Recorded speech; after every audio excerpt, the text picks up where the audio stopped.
further ado, I'd like to introduce our next panelist, who is Fennell Watson, who is Children and Family Coordinator at HMP Humber. She spent 16 years pioneering family work within the prison environment, and in 2001 was awarded a Butler Trust Prison Award in recognition of her work with families. In 2003, she co-authored the book Daddy's Working Away, a guide to being a dad in prison. And over the past decade, she's been involved in Run to Big lifelong learning partnerships, which has involved her visiting and working alongside prisons in Europe. Earlier this year, she won a Regional Prison Officer of the Year Award for her work developing partnerships. Please welcome Sandy Watson.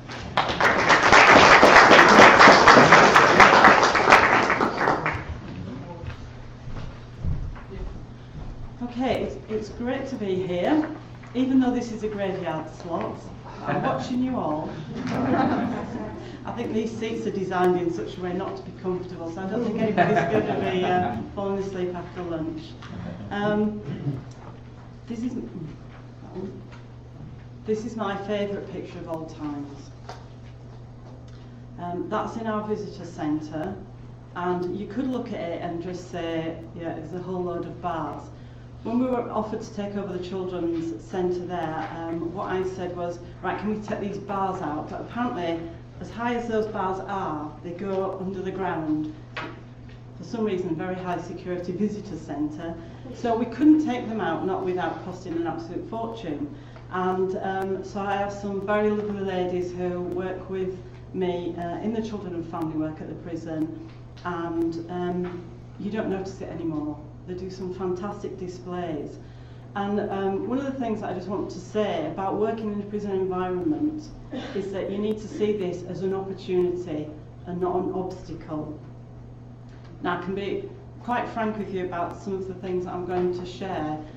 I've felt there's been a lot more obstacles in the last 18 months than opportunities within our prison. So I'm not preaching you from a high place here. But we could quite easily see the problems and not bother. But if today we can look at it as an opportunity and not an obstacle. So I need to tell you a little bit of the history of the prison, because then you'll kind of know where I'm coming from. I've worked in the prison for about 17 years, and that was at HMP Wolds, and that was a private prison, the first private prison in Europe, I think. And it was contracted out to G4S. No matter what they say about the Olympics and everything, G4S was still a good place to work, in the sense of, if ever I wanted to do anything family-wise, G4S would never say no. They would never say yes, but they'd never say no, and that's a significant difference. So we had this nice little prison, which was very homely, with 360 offenders. Next door is HMP Everthorpe, run by Her Majesty's Prison Service, 650 offenders. In July 2013, the two prisons merged together to become one, and giving us a total of 1,100. Now, that physically hasn't happened yet, but it will do in February. So the lads call it a tunnel, but I don't really think it's a tunnel. I think it's a walkway between the two prisons, because the two prisons were next door to each other, and once they'd cut the trees down and everything that was hiding it, it's actually quite a short distance. You have to walk round. It takes you about 15 minutes, or if it's a really sunny day, it could take about 25. We're not recording this, are we? So why am I here, apart from the very lovely invitation that I've had? I wanted to talk to you a little bit about previous projects. I've been to Cork before. I was involved in the Bridge project, which involved the Cork's Education Department, and also I was involved in a Family Learning in Prison European project, and alongside them came St Nicholas Trust. So the last time I came to Cork was with the lovely lady of St Nicholas Trust, and I just kissed the Blarney Stone on one of those. I was so interested in Spike Island because we went to have a look around it, and I know Cork was building this new prison, but we were just saying, why can't they use Spike Island? What a fantastic resource, as well, you know, the families coming under on the boats. There may have been a few problems with that, but the fact that they had ground there that you could have used for agriculture, for animals, the choices of what you could do with that were amazing. And so all of us who were involved in the project were quite surprised that we were going to build a new prison and really not use that resource. I'm sure there were lots of good reasons, but we like that. So I have been had some involvement in St Nicholas Trust, which I'll tell you a bit more afterwards. Right, so we've seen everything as an opportunity and not an obstacle. You need to have a bigger picture. I was so fortunate to be able to go to Denmark. I'm not going to speak too much about the European prisons because that will come up later, but this is perhaps my second favouriteest picture, and that's the Halfway Family House in Denmark. We have to work with the whole family. I know some of you are very child focused and I'm offender focused, but if we want to make an impact that lasts, we have to work with the whole family.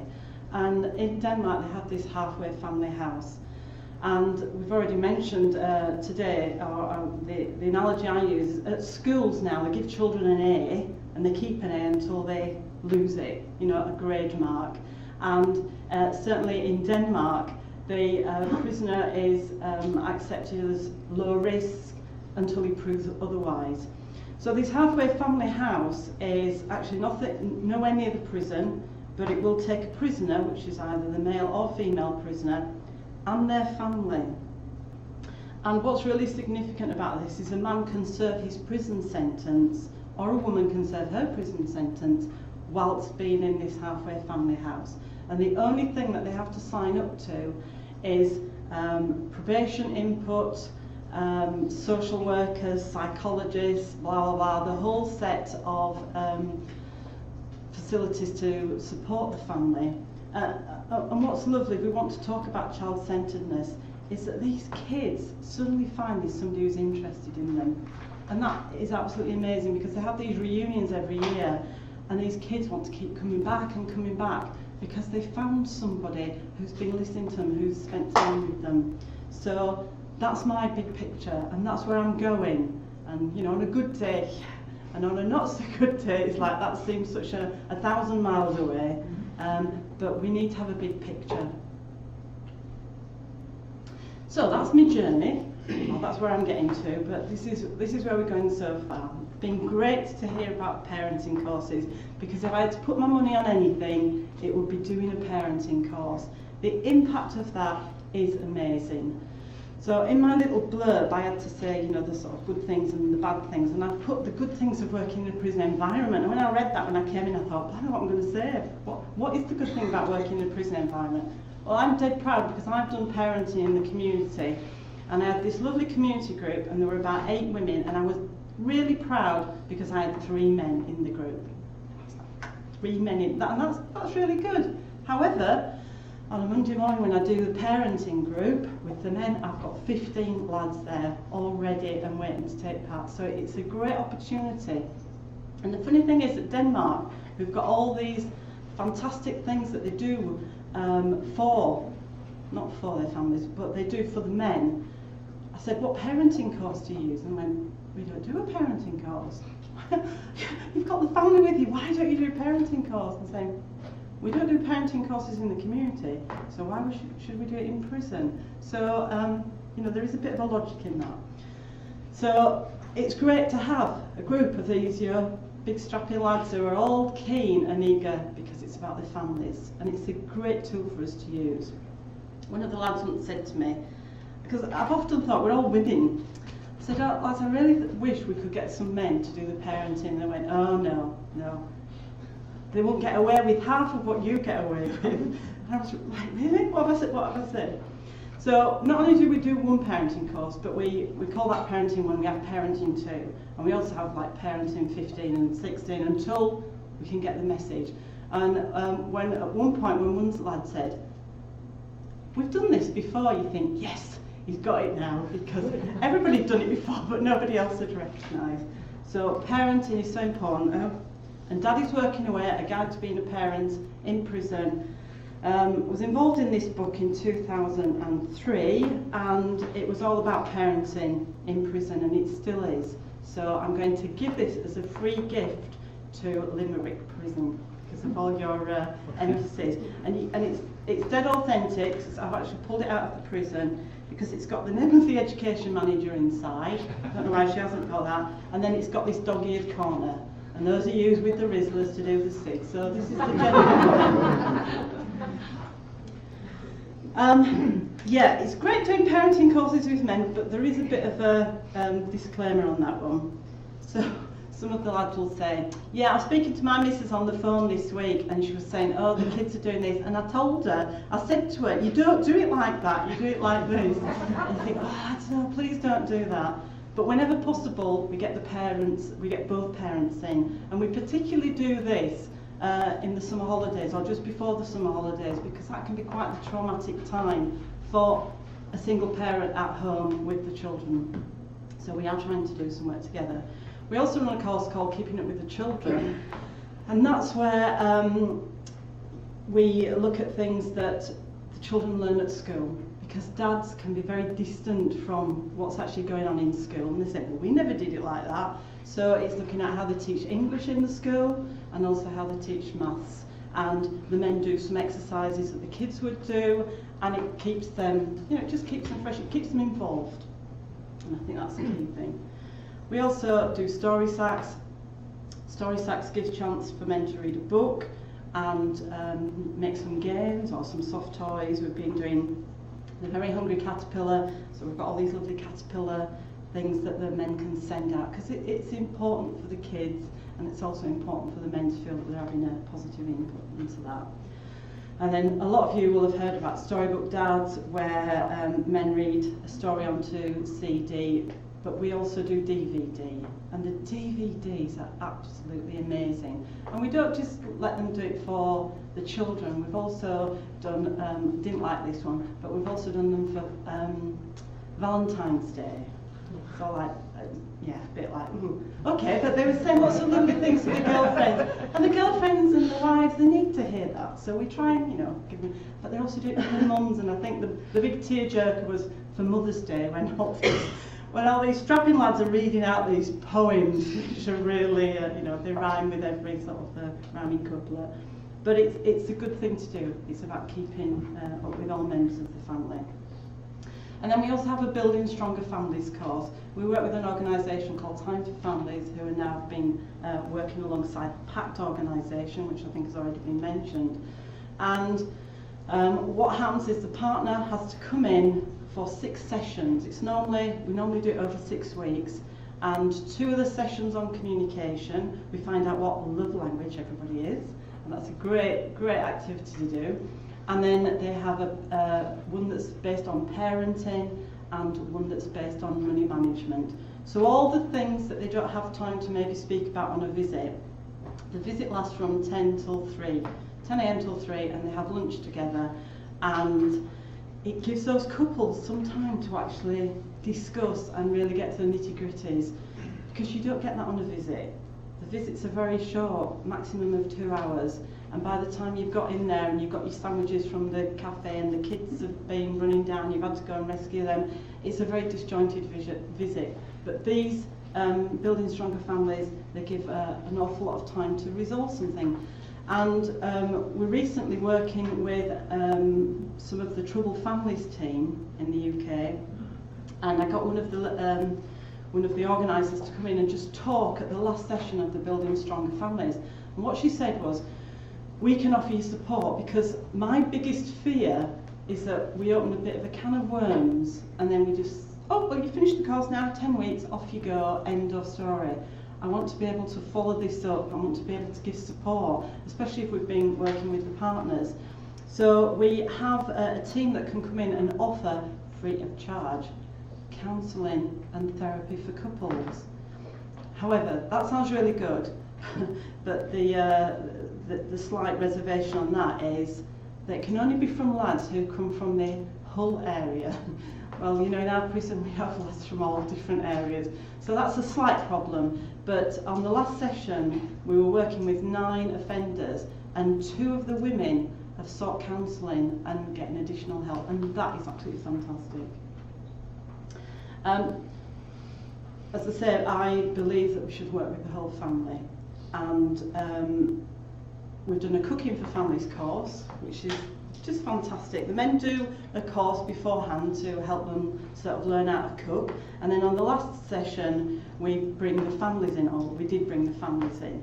And there was one point where there was an offender who was really enjoying cooking, and he went la la la, and he's chopping up the onions and he's getting really excited, and his kids are tearing up and down these very small areas. I just sort of tapped him on the shoulder and said, "You need to be looking after your kids," and he went, "But I'm cooking." And she said, "Yeah, well now you know it." So, okay. You can imagine how it went on. And what I would show you at this point, but technology prevents us, is family learning. And probably that's what the Wolds prison previously was famous for, was for the family learning course, where mum, dad and children under 5 meet up on a weekly basis, and we do some work with the whole family. And it's a play session, it's like a play group, but you've got mum and dad there. But I've got a 5-minute video of that which we're going to see at the end, so I won't say too much about that. Apart from the slight disclaimer on that one, is that my hair's a different colour. That was one of those alerts. So that's where we are, but where do we want to be? I don't want us to stop there. We've got to keep replicating good practice in order for it to really sink in. Visitor centre. We've got this visitor centre and we don't really do anything with it. But now the two prisons are coming together, our visits and our visitor centre is going to be crucial to that. So we're already working on inviting organisations in. We want to run a cafe there, we want to open up a play group on a regular basis, and we want to be able to work with families. Some of the work that we've heard that some external organisations are doing. I've always been in this job, but when I was part of G4S, G4S has got several prisons over the UK, and I was the Children and Families Development Manager over all the prisons. And I used to go into the prisons and say, you know, maybe we could do this. And I was working in a family learning session in Old Coast Prison in Liverpool. And I got talking to some of the families, and one chap when he'd had his baby was born, I think just when he'd come into prison. So we decided that we were going to do baby bathing. So it nearly got me into trouble, big trouble. But it was fantastic. There was talc everywhere. But I got the water, and the dad, and I mean this in the way that it's meant to say, not anything suspicious, but the dad said, "That's the first time I've touched my baby's skin." Of course it is, because the baby's always been wrapped up to 7s, and he had the baby in his arms, and he'd wrapped him in a towel, and he was like this, and it was just a pure magic moment. So I thought, right, I'm going to do that, because we need, for these men, particularly young men, we're not young offenders in our prison, but these young men need the chance to bond with that baby in as many circumstances as we possibly can. And I think bathing babies, although sort of health and safety and child protection kind of went, we did it, and we did it safely, and we did it respectfully, and it was for all the right reasons. One of the things I've wanted for several years is I've wanted a family lounge. And we've talked about some already, some of the visit places where the area is a bit more relaxed. So in our children and families porter cabins, shall we describe it as, we have one porter cabin where we've got a cooker, several cookers in there, and we do the cooking. And then we've got another porter cabin which I've managed to get some settees and a carpet. And the funny thing about this, opportunity, not obstacle, we had an IV, the internal verifier came to look at some of our portfolios, and I said, well, maybe while you're marking those, I'll just tell you what we're doing here, because it looks a bit of a mess. But what I would like to do is I'd like to get a carpet down, a couple of settees, and we've got a play area. We've turned this other area into a play area, and I would like the lads to come in and have a normal visit. Normalisation is sort of the in word. It certainly is in terms of Denmark, but it's my in word. Normalisation. When can we just have a normal visit? So I said, so you don't know anybody who's got a couple of sofas and a carpet? And she went, I've got a couple of sofas and a carpet. I went, really? And she said, and I'd love you to have them. And I said, oh, I bet you can't, there'll be some reason as to why you can't bring them in, but actually we've got all the permissions and we've brought them in. So you just never know when your internal verifier comes. And what I would like to do is to offer to a couple of families just a normal visit. So they come into and they sit on settees, because when the settees came, one of the lads said, oh, can I sit on that settee? I haven't sat on a settee for 3 years. Now, have you thought about that? I haven't. And he went, I haven't sat on a settee because I've been in prison all this time, and there's no way to do some of normal behaviour. So we're kind of thinking older, grandpas and mums and dads, the older ones who maybe just need to sit down, because if the seats are anything, it's not good in a visit where the seats are hard and they're not relaxing. So we're hoping to get a relaxed environment where Dad can get off the red seat and he can go out and play with his kids and come back and sit and have a cup of coffee. So that's where we're going to. And I've already mentioned we need the family therapy. We need that additional support that can take place either outside or within, because otherwise we're opening cans of worms and we can't, I don't like that expression, but you understand what I'm saying.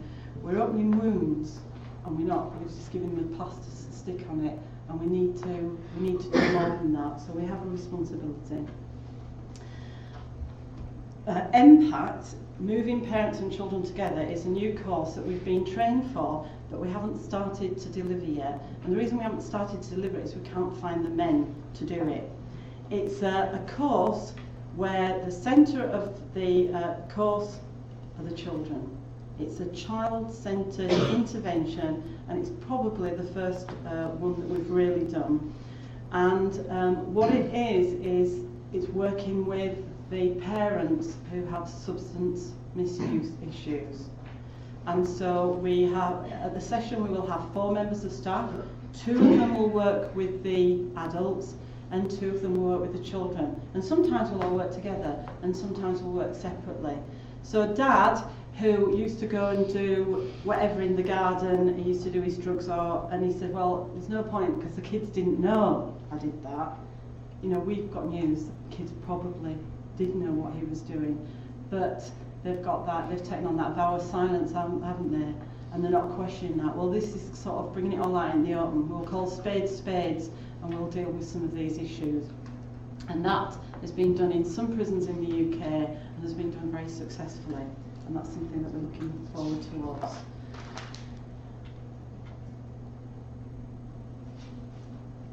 The butterfly effect. Okay, this is where I talk about the ladies, the lovely ladies from St Nicholas Trust.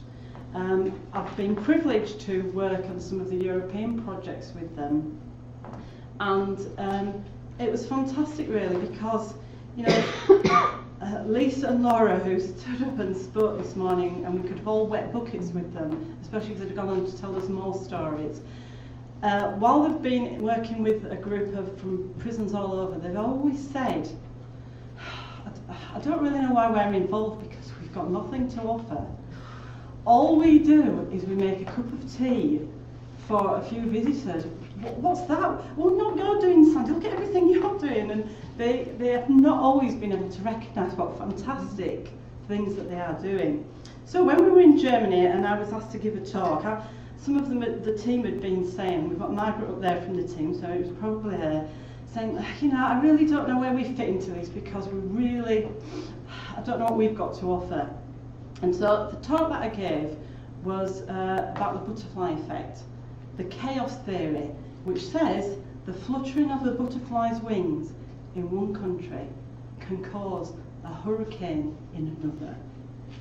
And so what I'd like to say to us all is small changes can have massive impact. And the kind of work that we're doing can sometimes feel like we're just making a cup of tea for somebody. We're just talking a little bit about discipline and what's that going to do. but those small things can have a massive impact. So you ladies from St Nicholas Trust, you're doing great things. Look at, you've got you at conferences now, you've held your own conference, you're doing booklets, you're doing amazing things. And you and we all need to keep doing that, because small changes can have a massive impact. So there's 3 things that I'd like to leave you with. And the first one is opportunity, not obstacle. The field that we work in is full of obstacles, but let's try and view them as opportunities. Secondly, is get the bigger picture. Find yourself either I'll give you that picture of the Danish halfway house, or find your own vision of where you're going, because you will need that on days when you don't see so clearly, and when it's feeling a little bit more like obstacles than opportunities. And then the third thing is that small changes can have a massive impact. I've had more than one lad who has said to me, rung me up after being from prison. So he's out there and he's rung me up and he said, I just really want to thank you for the work that you've done with parenting. I thought I was a dad. He said, but your course taught me that I wasn't a dad. I was just playing at it. He said, I've just had a new baby. I'm going to get it right this time. You'll be proud of me, Sandy. And it's like, oh! Yeah, that kind of confirmation is exactly what we're working at. So hang on in there. Keep going for it, because we can make a difference. And I'll just finish with one lad who also, after they do the parenting course, we have a family day. There are other things, but I kind of got time to talk about other things. But the family day is great. Family day in the gym, face painting, football, the whole works. Anyway, this dad had done the course, and then we had a family day in the gym, and he came up to me at the end and said, Tandy, I really want to thank you for that. I went, yeah, that's fine. And he went, no, you're not listening to me. He said, I really want to thank you for that, because it's the first time I've played with my kids. And I went, yeah, that's fine. And he went, no, you're not listening to me. I said, what? He said, that is the first time I have ever played with my kids. I said, but they're 7 and 10. He said, I know, it's a shame. It's shameful, isn't it? And I said, so what are you going to do now? He said, every Thursday night, because he was due to be out soon. He said, every Thursday night we're going to have a family night, and I'm going to put into practice the things I've learned. So small changes can have a massive impact. I'm just going to leave this with, we're going to watch the Family Learning DVD, and then we'll be available for questions. Technology, please.